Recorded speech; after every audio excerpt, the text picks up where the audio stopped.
Bonjour, merci d'être avec nous à la montagne. Merci pour le séjour que nous avons passé, mais que vous avez passé aussi parce que vous êtes en vacances comme moi. Aujourd'hui, nous allons parler d'un sujet qui nous tient tous à cœur. C'est le sujet de l'âme. Quelle est la valeur de ton âme? Moi, je suis étonné. J'ai entendu une personne dire ça à une autre personne et ça m'a fait réfléchir. Quelle est la valeur de ton âme? Est-ce que je suis encore capable de valoriser la personne que je suis, la personne que Dieu a fait de moi? Quelle est ma valeur réelle? Est-ce que ma valeur peut se compter en argent? Est-ce que ma valeur peut se compter en amusement, en divertissement? En quoi est-ce qu'on peut compter ma valeur? Qu'est-ce qui a vraiment un sens, qui donne vraiment un sens à ma propre vie, mais qui me fait rester dans le bon sens? Les amis, dans le psaume 49, versets 5 à 8, j'ai lu un verset qui m'a interpellé sur la valeur de notre âme. Il dit « Pourquoi craindrais-je au jour du malheur lorsque l'iniquité de mes adversaires m'enveloppe ?» Il dit « Ils ont confiance en leurs biens et se glorifient de leur grande richesse, mais ils ne peuvent se racheter l'un l'autre. » C'est cette phrase qui m'a touché. Ils ne peuvent se racheter l'un l'autre, ni donner à Dieu le prix du rachat. Vous vous rappelez, l'apôtre Paul nous disait que seul Jésus peut nous racheter, seul Jésus peut nous racheter de nos iniquités, parce que le fait pour nous d'être nés comme fils d'Adam, fils d'Ève, fils d'Adam et Ève, les deux Adam, Adam femme, Adam homme, il nous dit que le fait que nous soyons descendants de ces gens qui ont désobéi, eh bien la désobéissance nous a touchés. Donc nous pouvons accumuler tous les biens de la terre. De toute manière, quand Dieu dit dans Isaïe, mais qu'est-ce que vous pourrez me donner? Parce que tout m'appartient. Et c'est une réalité. Ce passage nous rappelle que personne ne part avec rien.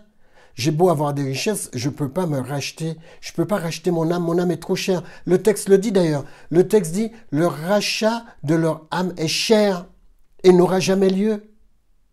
Ils peuvent cumuler toutes les richesses du monde.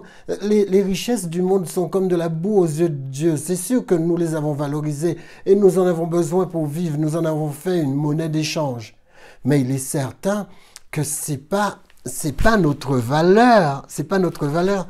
Moi j'ai entendu un monsieur dans un débat avec une fille lui dire, il lui a dit, est-ce que Dieu est content de ce que vous faites? Parce que vous avez une croix autour du cou. Il dit, vous êtes croyante? Elle dit, oui, je suis croyante. Et vous savez, elle a eu une expression tortueuse, mais vraiment tortueuse. Elle a dit, Dieu, il m'aime, donc il m'aimera quel que soit ce que je fais. La question était posée à cette femme parce que cette femme, elle avait 19 ans et elle s'était donnée entièrement à la pornographie. Donc le monsieur lui a dit, mais écoutez, vous gardez pas cette croix quand vous faites vos films. Elle dit oui, et parce que je suis croyante. Et alors, moi j'étais là même, oh pauvre de moi. Alors il lui a posé une autre question, il lui a dit, et si Satan était là, qu'est-ce que Satan vous dirait? Puisque vous dites que Dieu approuve ce que vous faites, qu'est-ce que Satan vous dirait? Elle a dit, Satan me dirait de ne pas le faire. Vous avez vu comment l'être humain perd sa valeur, tellement tordu qu'il ne comprend même plus l'écriture. Comment est-ce que tu peux attribuer à Dieu de marcher dans le péché, alors que le péché, ce péché-là, c'est une luxure poussée à l'extrême. Une luxure poussée à l'extrême, et que Dieu y condamne la luxure. Les amis, il est temps pour nous de savoir vraiment ce que nous voulons. Le psaume suivant, le psaume 50, à partir du verset 23, surtout qui nous intéresse, il dit « Qui, dit Dieu, en guise de sacrifice, m'offre de la reconnaissance ?» Vous avez vu ce que Dieu dit? Qui, en guise de sacrifice, m'offre de la reconnaissance? Dieu a besoin qu'on puisse lui offrir notre gratitude, être reconnaissant de ce qu'il fait pour nous. Alors Dieu dit, si quelqu'un m'offre de la reconnaissance, celui-là me rend gloire. Et à celui qui règle son chemin, je ferai voir le salut que Dieu donne. Et, en fin de compte, Dieu est en train de dire, écoute, si tu sais régler ton chemin, tu vas voir le salut que je vais te donner. quels que soient les troubles, quelles que soient les pressions, quelles que soient les choses qui sont autour de nous et qui mettent la pression sur nous, Dieu nous assure que notre cœur ne doit pas être troublé. Notre cœur ne doit pas être troublé. L'homme est le seul être désorienté quant à son adaptation au monde. Nous ne savons pas nous adapter, nous sommes perdus, nous écoutons des arguments qui viennent de droite, qui viennent de gauche, qui viennent de partout. Les amis, les animaux, eux, sont préservés. Ils sont préservés de cette désorientation parce qu'ils ont des instincts. Mais nous qui avons l'intelligence, qu'en avons-nous fait? Alors que nous abordons l'année 2024, je crois que ce serait réaliste pour nous de nous poser la question: quelle est la valeur de mon âme? Quelle est la valeur de mes pensées? Quelle est la valeur de mes choix? Quelle est la valeur de mes sentiments? Les amis, si vous ne connaissez pas cette valeur, si vous ne restez pas dans la ligne droite de cette valeur, vous aurez tout ce qu'il faut pour vous arracher votre valeur. Quelle est votre espérance? Quelle est votre grandeur? Qu'est-ce que vous planifiez pour vos enfants? Qu'est-ce que vous voulez que vos enfants retiennent de votre passage? Les amis, nous sommes plus que des animaux.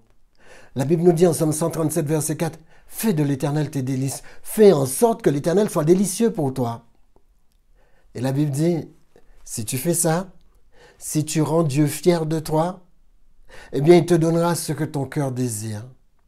Quelle que soit la faute que tu as faite en 2023, quelle que soit la faute, quel que soit le manque de réussite que tu as eu, quel que soit, je ne sais pas, quelle que soit l'erreur fondamentale ou pas fondamentale, qu'il soit, je veux dire, de grande envergure, qu'il soit de petite envergure, tire un trait sur l'année 2023. Nous sommes dans les derniers jours, bientôt le premier, dans 2 jours le premier. Nous avons une question à nous poser. Qu'est-ce que je veux faire de 2024? Qu'est-ce que je veux réellement faire de 2024? Moi, je vais vous donner des paramètres pour faire de 2024 une année extraordinaire. Et ne pleurez pas sur 2023, c'est fini. De toute manière, on ne peut plus rien arrêter. L'horloge est en marche. Dans un jour, l'année est finie. Oubliez ce qui s'est passé. Battez-vous pour être heureux. Ne traînez pas une tristesse de 2023 en 2024, mais battez-vous pour être ce que Dieu veut de vous. Vous êtes un enfant de Dieu. Vous n'êtes pas n'importe qui. Tout ce que vous avez fait dans le passé 2023, oubliez ça. Tout ce que vous avez fait dans les 5 minutes passées, oubliez ça. Pensez à ce que vous allez faire de 2024. Alors, je vais vous donner des paramètres pour ça. Vous voulez un 2024 extraordinaire? Eh bien, changez d'attitude. Si vous voulez faire de l'Éternel vos délices, changez d'attitude. Changez vos actions. Changez vos émotions, ce que vous ressentez. Il y a des gens qui se détruisent parce qu'ils sont tout le temps dans la tristesse. Changez d'attitude. Il y a des gens qui se détruisent parce qu'ils sont tout le temps en train de faire la fête. Changez d'attitude. Restez entre les deux. Ne partez pas dans une tristesse à outrance où les jours passent et que vous êtes triste parce que vous faites la tête. Ne marchez pas dans ces émotions-là. Marchez dans des émotions qui vous élèvent, des émotions qui sont des émotions de Dieu. Retrouvez votre rire, retrouvez votre humour et prenez les choses dans l'importance qu'ont ces choses. Elles n'ont pas plus d'importance que vous. Vous êtes magnifiques. Les amis, ayez de bonnes humeurs. Ayez de bonnes humeurs, excusez-moi. Mais tout cela dit au monde ce que vous espérez.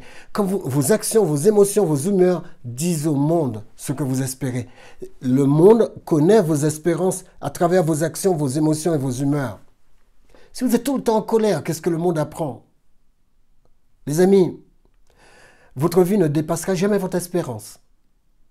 Il ne dépassera jamais votre attitude. Votre attitude, c'est le niveau que vous allez atteindre dans votre vie.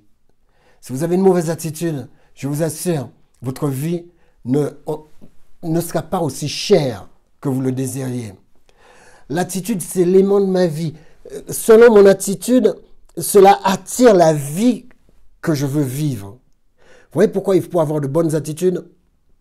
C'est comme un effet miroir. C'est de cause à effet. Mon environnement ne peut me retourner qu'un reflet de mon attitude.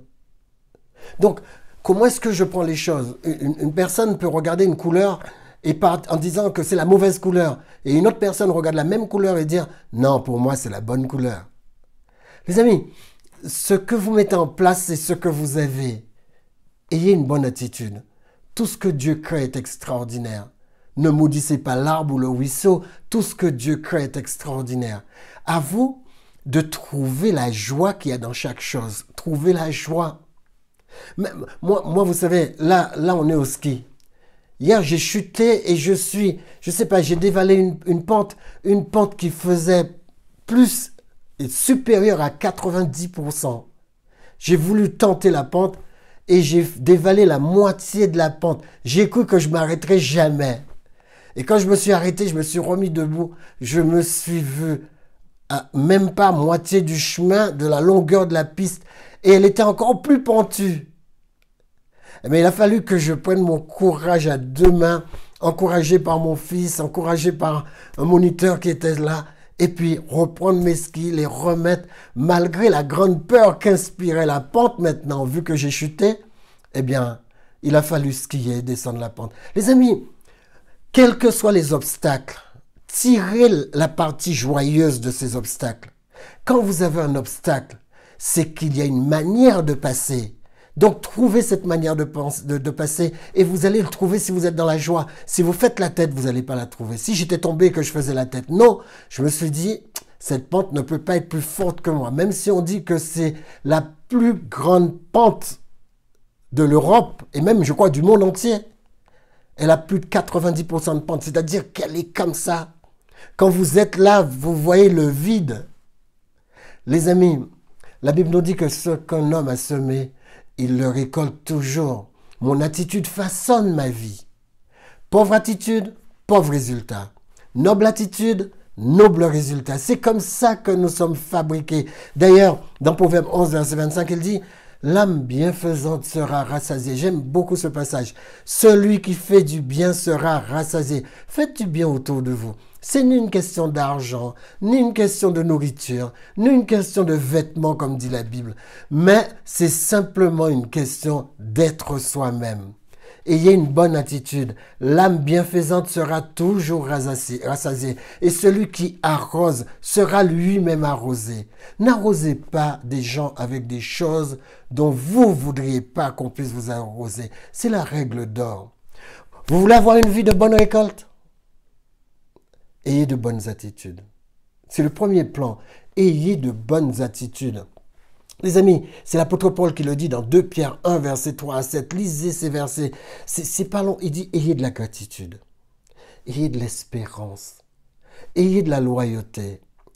Il y a des gens qui peuvent vous trahir du jour au lendemain. Ils ne comprennent pas que la loyauté prévaut et que la loyauté gagne toujours. Moi, quand les gens me trahissent, je souris. Parce que je sais que c'est eux-mêmes qu'ils ont trahi. Les amis, ayez de la loyauté. Quand vous donnez une parole, respectez-la. Vous savez, même si vous donnez votre parole, vous la respectez et que cela vous porte préjudice, c'est pas grave. Mais au moins, à l'intérieur de vous, vous aurez eu la bonne attitude. Ayez du respect pour les gens qui vous entourent. Ne leur sautez pas dessus. Si vous voulez réussir dans de bonnes attitudes, soyez fidèles. Ayez de la bonté.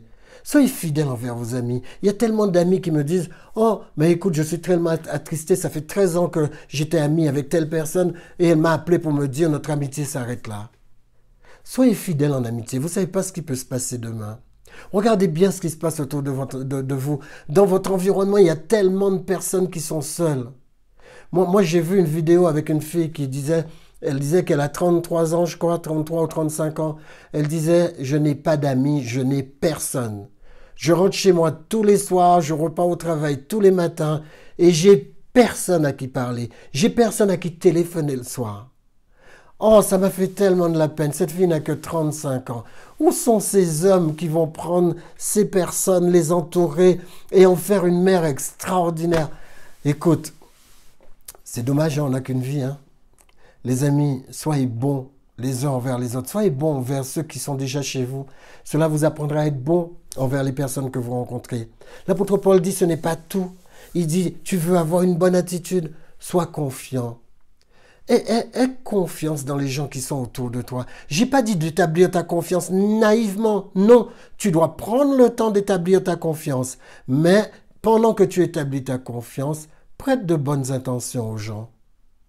Quand la personne a fait ses preuves, avance avec lui, un pas à la fois, jusqu'à ce que vous deveniez des amis. Soyez bienveillants, ayez de l'empathie pour les gens. Quand vous voyez des gens assis, parfois il y en a qui sont des professionnels de la mendicité, c'est pas de ça que je parle. Mais autour de vous, parfois, vous avez des gens qui traversent de grandes difficultés. Parfois le voisin, je me rappelle cette histoire qu'un pasteur racontait, il disait que à côté d'une des personnes de sa congrégation, il y avait une famille.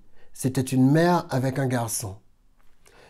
Et un jour, elle dit à son fils, « Est-ce que tu veux bien aller de l'autre côté et inviter ce garçon à venir passer un moment avec nous ?» Donc il va, il frappe à la porte et il invite le garçon.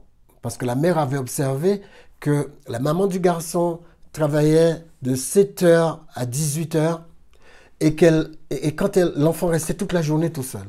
Donc elle lui a dit de venir. Cet enfant est venu.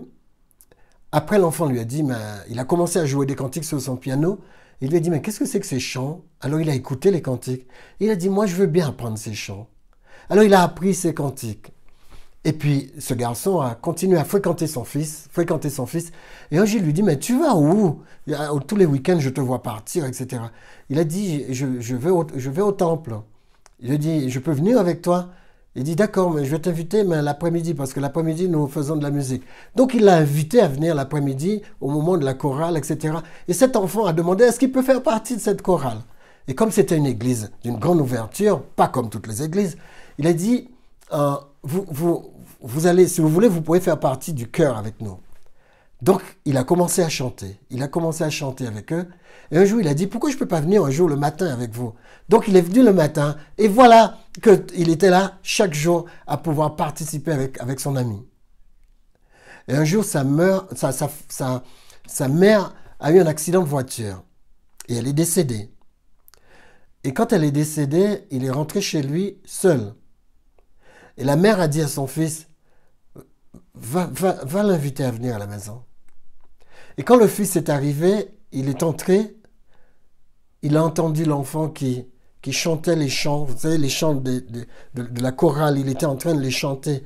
Et il lui a dit, mais écoute, mais qu'est-ce que tu fais tout seul, viens avec nous.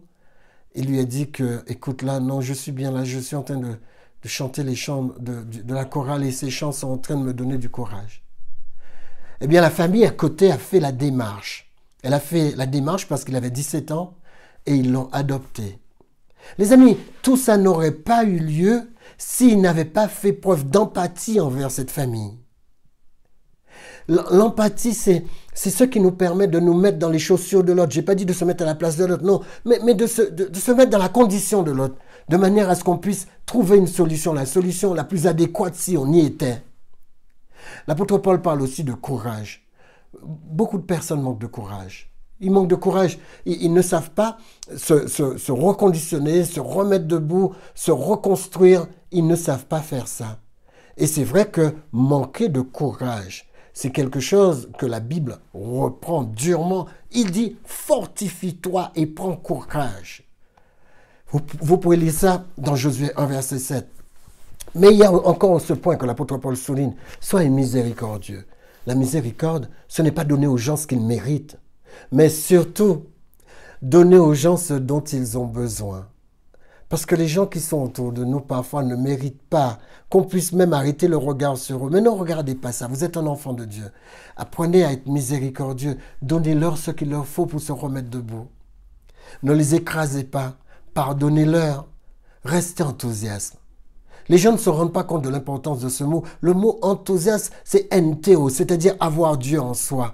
Ayez Dieu en vous. Vous ne pouvez pas avoir Dieu en vous et être en train de marcher dans une tristesse, mais à rallonge. Non, soyez enthousiaste. Boostez le coin. L'apôtre Paul dit, ayez de la ténacité.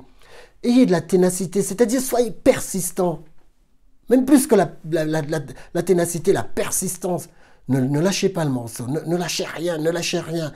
Les amis, soyez honnêtes envers vous-même. Si vous ne lâchez rien, même si vous avez un projet, quel que soit le projet, et que le projet semble capoter, Essayez de redresser le projet, de le mettre dans le bon sens, tournez le projet, parce que Dieu sera avec vous dans ce projet. Du jour au lendemain, ce projet peut exploser, les amis. Et surtout, quel que soit ce que vous faites, soyez honnêtes. Soyez honnêtes, parce que Dieu nous a appelés à de grandes et de belles promesses. L'apôtre Paul dit de précieuses promesses, afin que vous deveniez participants de la nature divine. Je ne sais pas si vous vous rendez compte, devenez participants de la nature divine. Je pourrais ajouter, développer des caractères divins. J'en ai cité quelques-uns là de l'apôtre Paul. Je pourrais en citer d'autres, de Pierre 1, versets 5 à 8. Aimez, dites la vérité. Apprenez à écouter l'autre au lieu de parler. Apprenez à l'écouter. Apprenez à être diligent, c'est-à-dire ne soyez pas fainéants. Ne touchez à aucune drogue, dans aucun sens. Vous savez, moi je rencontre tellement de personnes qui sont malades de boire 3, 4 cafés par jour. Prenez du recul. Certaines alimentations qui sont des alimentations légitimes sont néfastes pour votre santé. Mangez rectement, mangez de la bonne manière, rectement dans la bonne direction. Restez équilibré. Oui, restez équilibré. Contrôlez vos pensées, contrôlez vos émotions et contrôlez vos choix. Ne choisissez pas de faire des choses qui ne sont pas dignes de vous. Les amis, tout ce que je vous ai dit vous valorise et vous valorisera toujours. Tout ce que je vous ai dit fera de vous une personne extraordinaire. Et je pourrais en rajouter, mais je vais simplement ponctuer en disant développez des routines divines. Méditez, prenez le temps de la méditation, un temps pour vous-même, un temps où vous vous retrouvez sur vous-même avec la parole de Dieu. Méditez les principes divins. Le matin, quand vous vous réveillez, une bonne routine, faites votre lit, rangez votre chambre, prenez soin de vous, prenez soin de votre famille, ordonnez votre vie, ayez un agenda. Moi, je vois des gens avec une vie complètement désordonnée. Ils font les choses à mesure que les choses s'imposent à eux. Vous n'allez pas vous en sortir comme ça. Valorisez vos aptitudes. C'est-à-dire que quand vous avez une aptitude à jouer d'un instrument, eh bien, développez cette aptitude. Vous avez une aptitude envers les mathématiques, développez cette aptitude. Développez toutes les aptitudes que Dieu vous a données. Ne roulez pas au petit bonheur la chance. Soyez organisés dans votre vie. Développez tout ce que Dieu vous a donné comme don, comme talent. Développez vos capacités. Et pour ça, emmagasiner de la connaissance.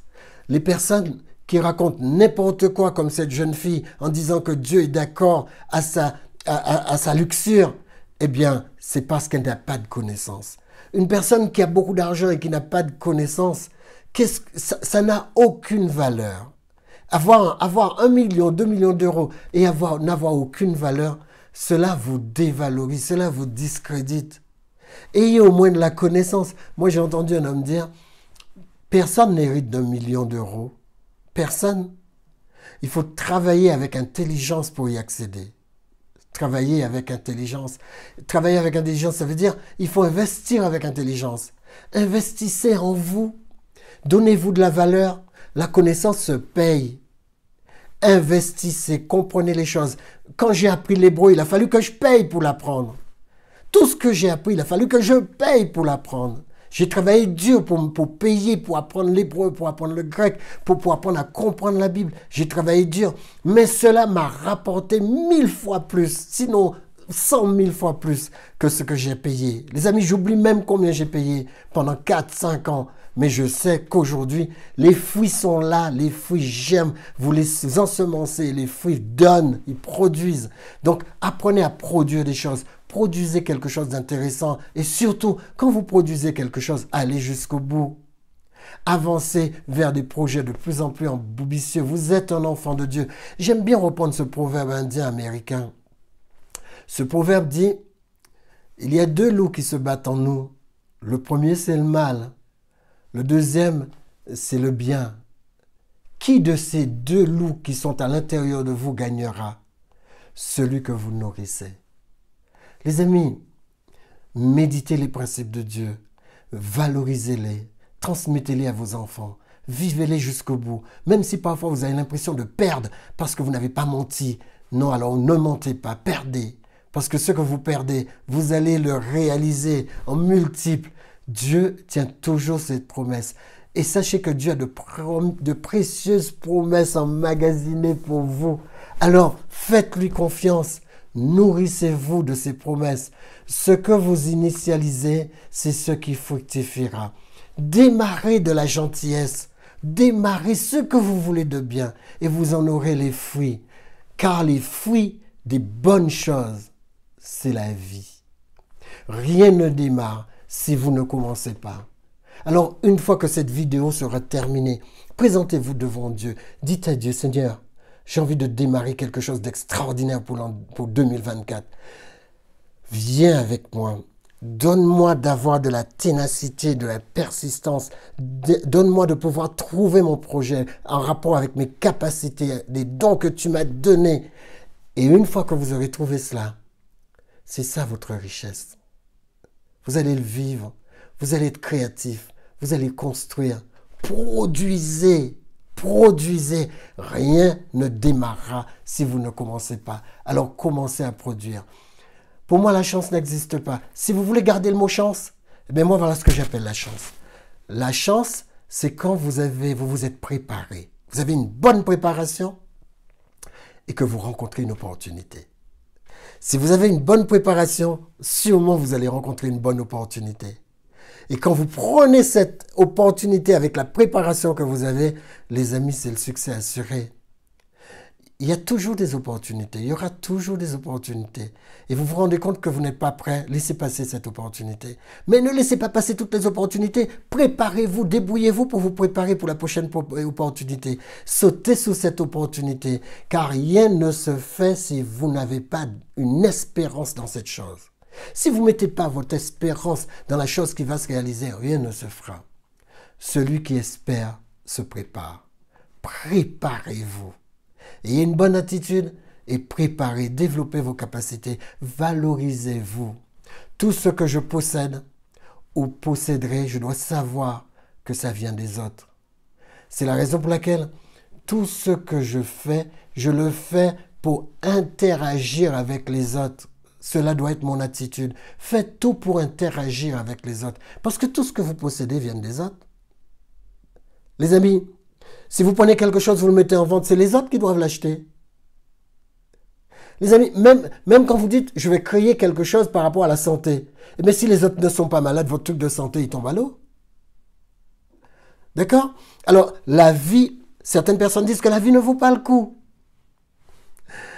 Mais c'est seulement ceux qui le croient qui arrivent à vivre une vie qui ne vaut pas le coup. Moi, je ne le crois pas. Je crois que la vie, c'est une énorme valeur, c'est la plus grande valeur du monde. Je crois que la santé, c'est la plus grande richesse qui existe dans ce monde. Parce que vous savez, certaines personnes bousillent leur santé pour acquérir de l'argent. Et quand ils ont acquis cet argent, ils dépensent tout cet argent pour retrouver leur santé. Vous ne trouvez pas que c'est burlesque?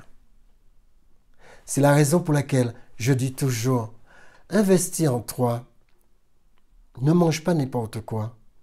Ne t'habille pas n'importe comment. Investis en toi. Ne te permets pas d'être sédentaire. Lève-toi, va faire de l'exercice physique. Ne laisse pas passer un moment où tu ne sors pas pour respirer. Parce que quand ta respiration se perd, eh bien, c'est pas seulement tes poumons qui prennent un coup, mais aussi ton corps tout entier à cause de ton oxygénation artérielle. Vous savez, battez-vous pour être de qualité. Avant d'avoir du succès, je vais vous dire la vérité, il faut que vous soyez un succès. Succès dans votre pensée, succès dans vos projets, succès dans votre créativité, succès dans votre participation, succès dans votre attitude, succès dans votre environnement. Les gens doivent reconnaître que vous sortez du lot. Les amis, faites en sorte d'être ce que vous êtes. Vous devriez être un succès pour avoir du succès. Pour avoir du succès, traitez toute personne comme les personnes les plus importantes du monde. Traitez tout le monde avec beaucoup de valeur et les gens vont vous valoriser. Les amis, c'est le premier besoin d'un être humain, se sentir valorisé. Cela fait partie de la pyramide de Maslow, la valeur de l'être humain. Moi, je participais avec des gens qui croyaient, j'ai grandi avec des gens qui croyaient tout le temps, c'était pas ma famille, c'était des gens de l'extérieur, qui croyaient beaucoup en une chose. Ils croyaient que plus tu t'écrasais, plus tu étais humble. Non, c'est pas ça l'humilité. L'humilité, c'est se mettre sous la suprématie de Dieu. C'est ça l'humilité. C'est une soumission totale à Dieu. C'est ça l'humilité. L'humilité, c'est pas se soumettre aux autres dans le sens négatif, mais se soumettre dans le sens positif. C'est-à-dire entrer sous le projet de l'autre pour l'aider à le porter. Moi, quand je vois quelqu'un tomber, j'entre sous son projet de relèvement pour l'aider à se relever plus vite. Les amis, c'est ce qui m'est arrivé quand je suis tombé sur la piste de ski. Les gens, ils ont gravi autour de moi, non seulement pour me ramener mes skis qui s'étaient détachés, mais aussi pour m'aider à mettre les skis. Parce que chausser les skis alors que vous êtes dans une pente oblique comme ça, les amis, c'est difficile tout seul. Alors ils m'ont aidé, ils m'ont bloqué et ils m'ont dit, allez vas-y, rechausse tes skis et tu vas pouvoir descendre. Je peux vous dire que j'étais glacé, j'avais de la neige partout, mais il fallait chausser ces skis pour descendre parce que si j'essayais de descendre avec mes pieds comme ça, la vitesse que vous prenez, vous n'arrivez pas à vous arrêter avec les chaussures de ski. Les amis, donc deuxièmement, traitez les personnes comme vous désirez qu'on vous traite. La Bible appelle ça la loi royale. C'est Jésus qui a donné cette règle. Ne faites pas aux autres ce que vous n'aimez pas qu'on vous fasse. Donc, traitez les gens comme vous voudriez qu'on vous traite. Et troisièmement, ne vous conformez pas aux attitudes des autres. Forgez votre attitude. Voilà le terrain qui vous permet de pouvoir planter une semence. Cette semence donnera au centuple. Tout ce que vous désirez viendra à la réalité quand vous allez désirer de bonnes choses et dans le bon sens. La Bible dit que ce livre de la loi ne s'éloigne point de toi. Médite ce livre jour et nuit, car c'est alors que tu auras du succès dans ce que tu entreprendras. Il dit, ne t'effraie point, ne t'épouvante point, car Dieu, l'Éternel, est avec toi dans tout ce que tu entreprendras. Vous ne pouvez pas avoir une vie sans entreprendre, c'est pas possible. Vous ne pouvez pas avoir une vie sans projet, je vous l'ai déjà expliqué maintes fois. Ton succès à obtenir ce que tu veux dépend de ton attitude envers les autres. D'accord, tu veux mettre des choses en place. Mais aie une bonne attitude envers les autres, parce que c'est les autres qui t'aident à arriver là où tu vas. Pense, agis, parle et conduis-toi comme la personne que tu souhaites devenir. Ne te mets pas à pleurer sur ce qui s'est déjà passé en disant « Ouais, j'ai fait... » Non, non. Concentre-toi sur ce que tu veux devenir. La bonne attitude n'est pas le résultat du succès, mais le succès est le résultat d'une bonne attitude. Vous avez bien entendu. La bonne attitude n'est pas le résultat du succès, mais le succès est le résultat d'une bonne attitude. Maintenant, exercez-vous pendant la semaine. Exercez-vous à avoir une bonne attitude. Exercez-vous avec tous ces principes que je vous ai donnés. Exercez-vous avec ces paramètres de vie. Je les appelle les paramètres de vie. Et samedi prochain, je vais vous montrer comment réaliser les désirs de votre cœur. Pour l'année 2024, Seigneur Jésus, je te prie déjà.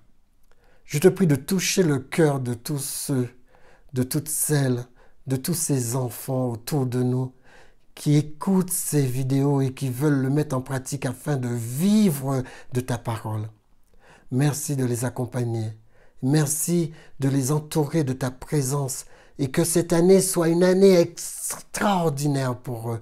Une année de principe, une année de changement d'attitude, une année de bonne volonté, mais aussi une année de bons sentiments, une année de bonnes pensées.